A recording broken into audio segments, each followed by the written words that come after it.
Hello friends, welcome back to our channel. ఈ రోజు వీడియోలో మాల్దీవ్స్ ఎదుర్కొంటున్న నీటి కొరత గురించి మరియు ఇతర దేశాలు ఎలా మాల్దీవ్స్కు సహాయం చేశాయి అనేది మాట్లాడబోతున్నాం.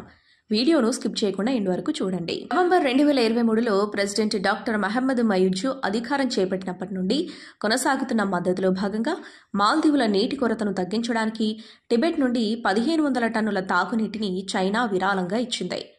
చర్చల ద్వారా మాల్దీవుల ప్రభుత్వం విజయవంతమైన రవాణాను ప్రకటించింది. రవాణా చేయబడిన నీరు హిమాలయ ప్రాంతాల నుండి సేకరించి ఉత్పత్తి చేయబడుతుంది.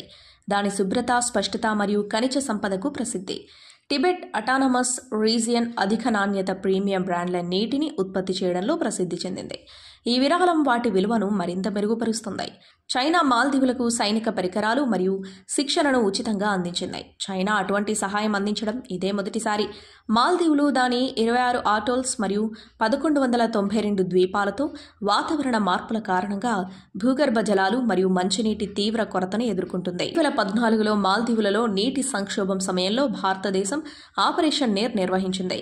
ఒత్తిడిని తగ్గించడానికి 375 టన్నుల తాగునీరు మరియు 2000 టన్నుల నీటిని పంపిణీ చేస్తుంది. హిందూ మహాసముద్ర ప్రాంతం యొక్క వాణిజ్య సముద్ర మార్గాలలో మాల్దీవుల యొక్క వ్యూహాత్మక స్థానం ఈ ప్రాంతం యొక్క వాణిజ్య సముద్ర మార్గాలలో ముఖ్యమైన పాత్ర పోషిస్తుంది. మాల్దీవుల విదేశాంగ మంత్రిత్వ శాఖ త్రాగునీటి కొరత విషయంలో విరాళంగా ఇచ్చిన నీటిని వివిధ ద్వీపాలకు పంపిణీ చేయాలని యోచిస్తుంది. అవసరమైన సమయాల్లో చైనా యొక్క నిరంతర మద్దతును మాల్దీవ్స్కు అందిస్తుంది. ఇది ఫ్రెండ్స్ ఈ రోజు వీడియో. మీ అభిప్రాయాన్ని కామెంట్లో తెలపండి. అలాగే మా ఛానల్ను లైక్, షేర్ అండ్ సబ్స్క్రైబ్ చేసుకోండి.